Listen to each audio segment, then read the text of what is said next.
السعادة تلقى السعادة تلقى النعيم.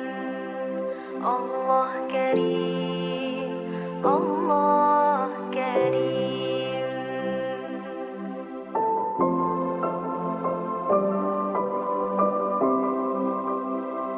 كل من يرجو الغفران يركع ويسجد للرحمن، يفر من الشيطان يفر من الشيطان ويلجأ للرب العظيم. الله كريم الله كريم كريم كريم.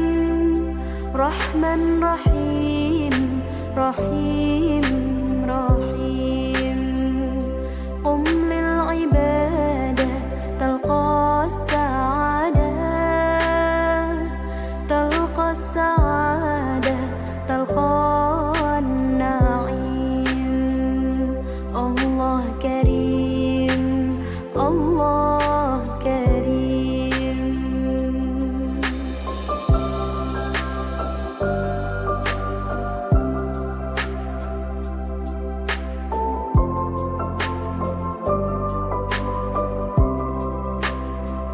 كل من يرجو الغفران يركع ويسجد للرحمن، يفر من الشيطان يفر من الشيطان ويلجأ للرب العظيم. الله كريم الله كريم كريم كريم.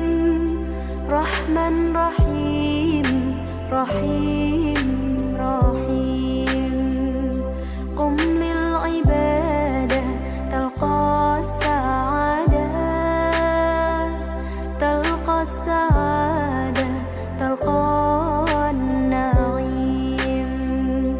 الله كريم الله كريم.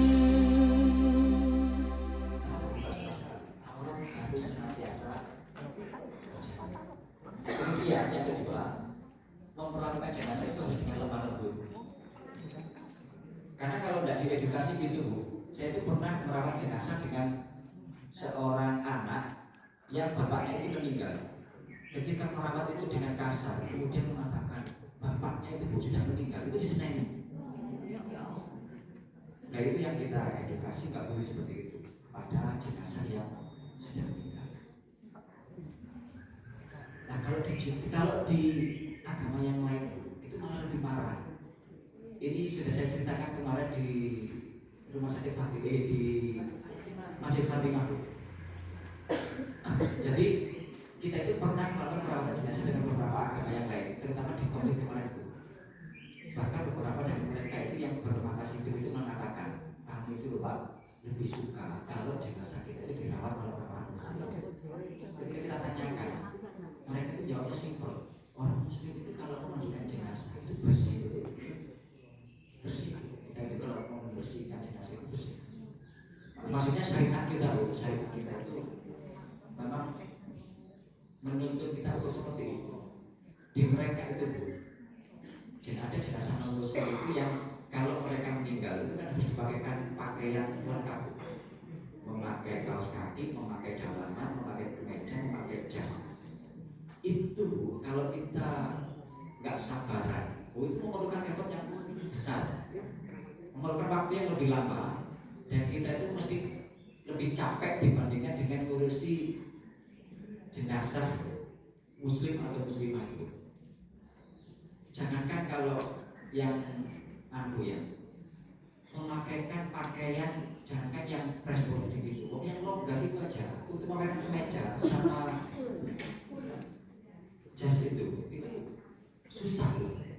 Karena orang meninggal itu kan kadang belum kaku itu aja, itu juga masih susah loh memakaikan itu.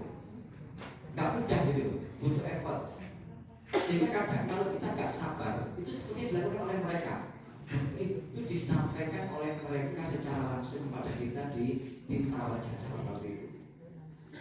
Jadi pernah suatu ketika kita itu bersama dengan jenazah dari keluarga muslim yang mereka itu mendatangkan bimprohnya mereka. Saya masih ingat waktu itu dari DKJW. Bimprohnya itu sebelumnya itu masuk, kemudian mengatakan kepada kita, Pak, nanti kalau sudah mau memakaikan pakaian itu tolong kami diberitahu, karena memakaikan pakaian itu ada kuliahnya. Bahasanya itu seperti itu. Mengenakan pakaian itu ada kuliahnya. Saya mikir, wah ini ilmu baru. Karena selama ini itu yang paling sulit kita lakukan. Sampai akhirnya itu kita selesaikan Bu. Ketika jenazah sudah kita mandikan, petugas ini kita suruh masuk. Ketika kita suruh masuk itu orang ini menceritakan kepada kita. Padahal kita juga gak nanya. Kita itu Pak, kalau memakaikan pakaian jenazah seperti ini, itu orang keluarga itu kita suruh keluar. Alasannya apa Pak? Kalau disuruh keluar itu saya tanya gitu. Karena ada ritual khusus.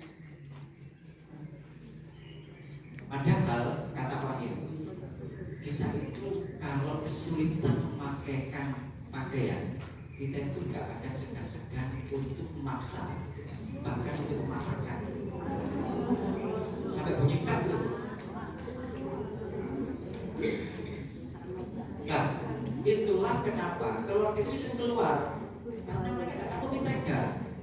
Kalau di kita nggak boleh, jadi itu nggak boleh. Kita itu harus memperlakukan jenazah di depan kita itu dengan lembut, dengan lemah lembut. Saya itu sering menyampaikan, kita itu kalau merawat jenazah itu seperti ibu yang memandikan anaknya yang masih bayi. Ibu-ibu bisa merasakan Bu, ketika memandikan bayinya, yang ibu-ibu rasakan apa? Pasti ibu itu memperlakukan bayi dengan lembut, meletakkan dengan lembut, menggosok dengan lembut, kan gitu Bu.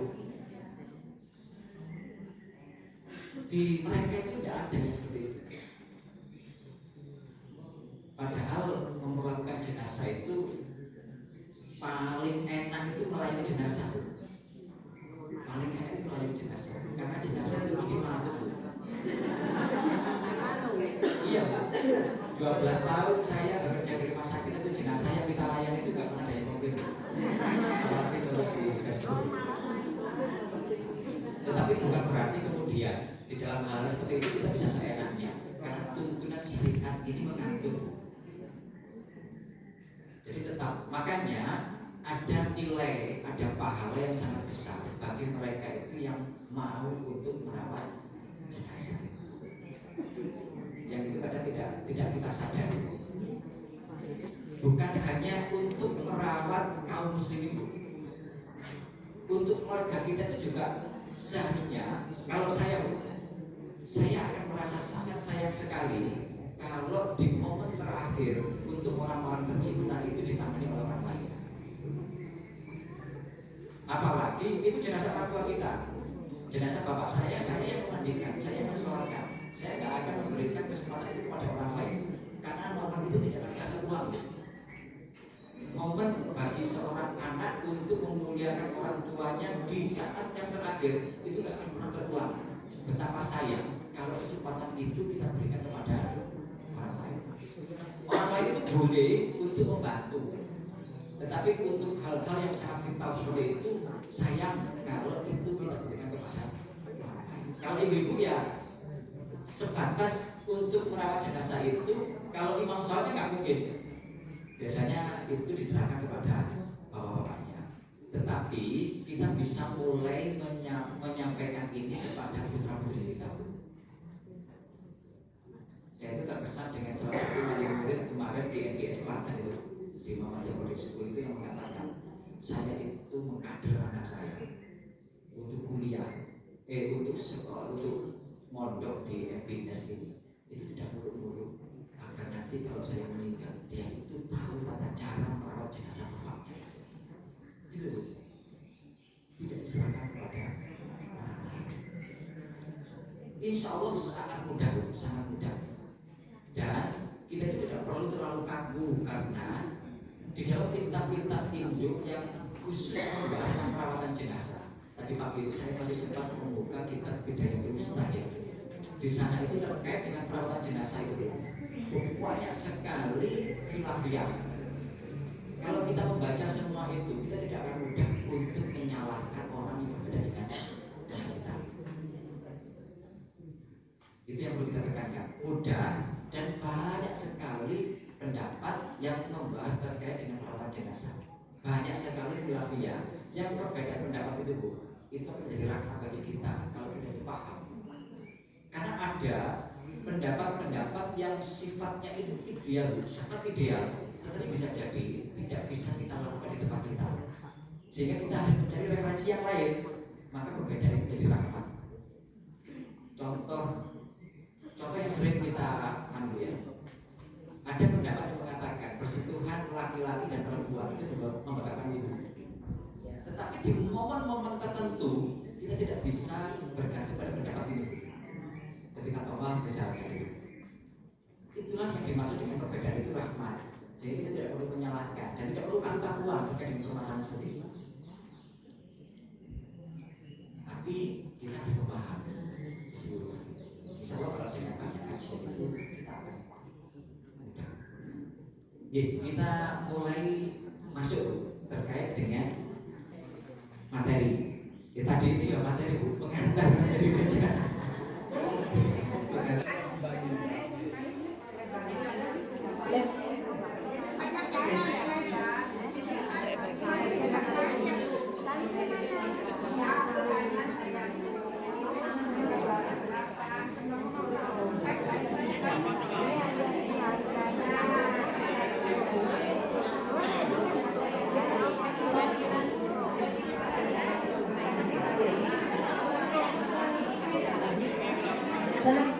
Lebarnya kita pakai yang 90 ya, yang ukuran yang kita bagikan 90, kemudian disambung jadi 180.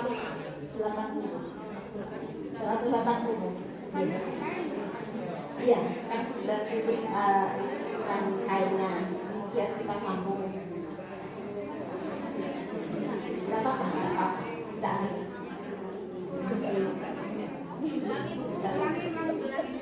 tidak yang sewu untuk kain yang paling luar ini panjangnya 2,4. 2,4.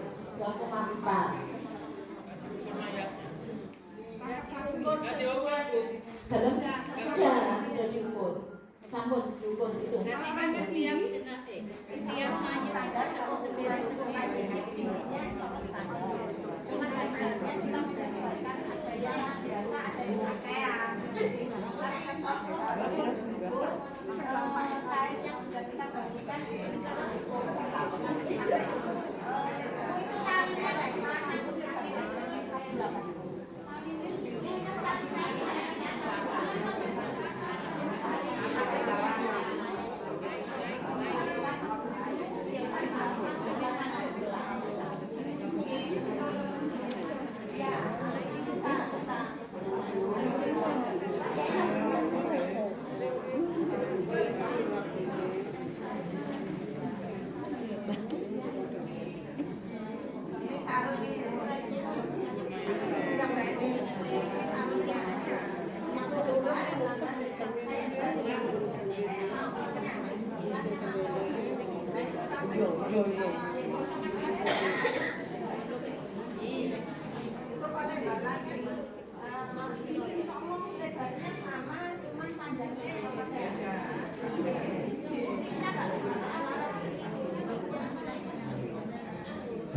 Bu Eni, sewu interupsi.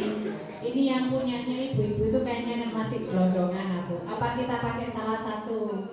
Jadi kan kalau yang dari ini punya BPA. Iya.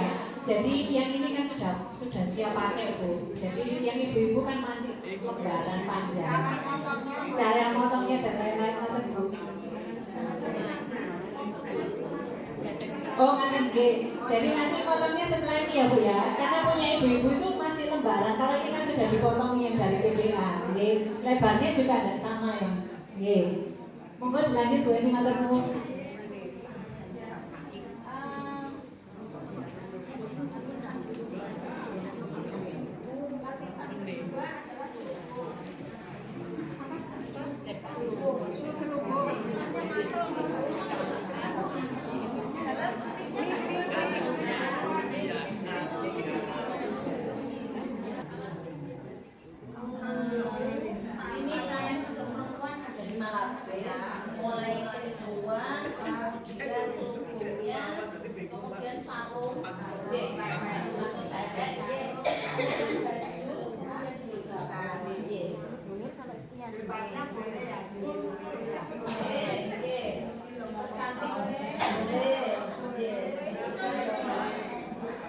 Yang nggak boleh pakai pernik-pernik Bu.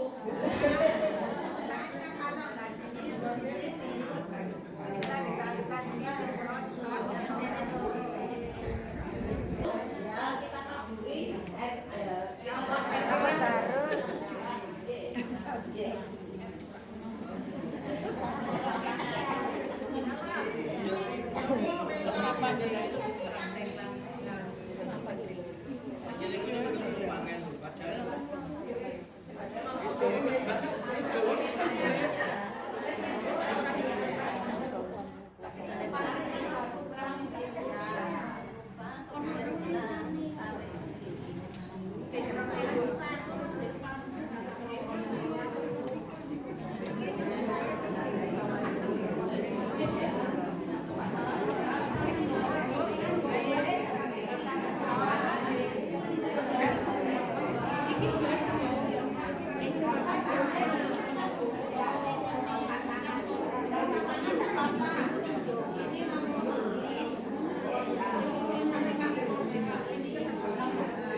Sakit nih lagi.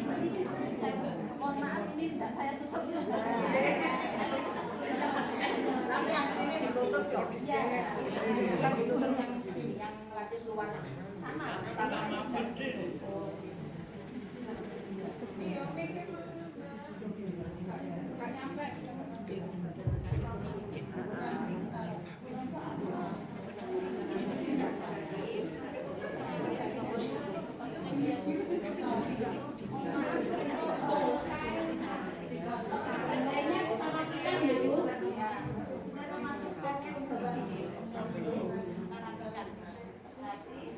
Kemudian kain yang terakhir, lapisan terakhir.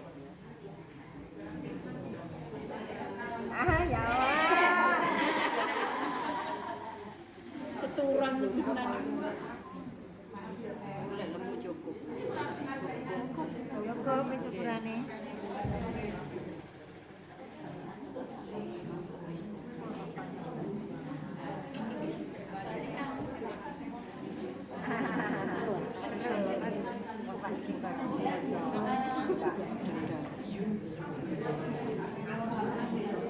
Untuk tali bisa menggunakan 3, 5 atau 7. Kalau 3 mungkin di atas kepala, kemudian panggul, bawah kaki.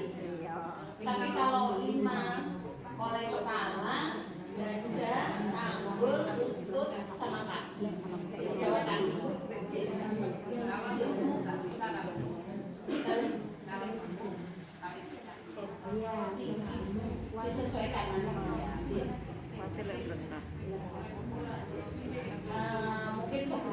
kita memasang talinya, kita rapikan antara atas dan bawah, kita tarik. Ya, kita tarik samaan.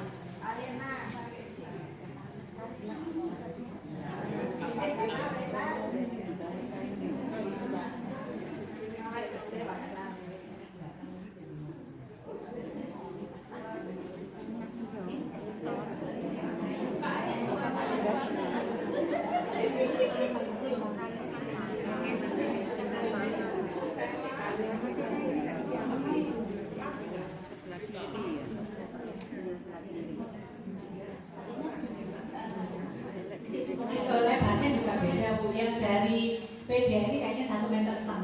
Kalau yang dari kita itu yang lembaran itu 95 kalau nggak salah lebarnya. 90. Ya, karena Bu semuanya ada plus minusnya. Kalau yang 1,5 itu biasanya kebesaran Bu, biasanya gitu. Terus kainnya juga lebih tipis biasanya seperti itu. Jadi yang dipakai praktek ini memang yang kita terima dari PDA ya waktu ada kegiatan di Masjid Fatimah kemarin, ini yang kita pakai praktek. Nah kalau yang ibu-ibu itu tadi, itu kan masih lembaran, makanya kita tadi mau praktek, kalau memang ibu-ibu mau praktek kita tunggu, jadi ada guntingnya berapa biar ibu-ibu tahu. Kalau ibu nanti lihat ini tidak sama, karena ini sudah, paketannya memang sudah dipotongi gitu loh Bu.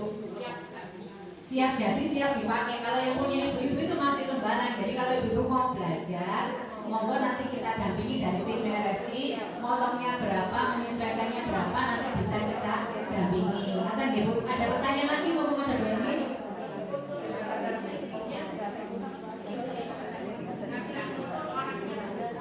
Kalau ini standar, ini sudah 2,80. Jadi insya Allah semua.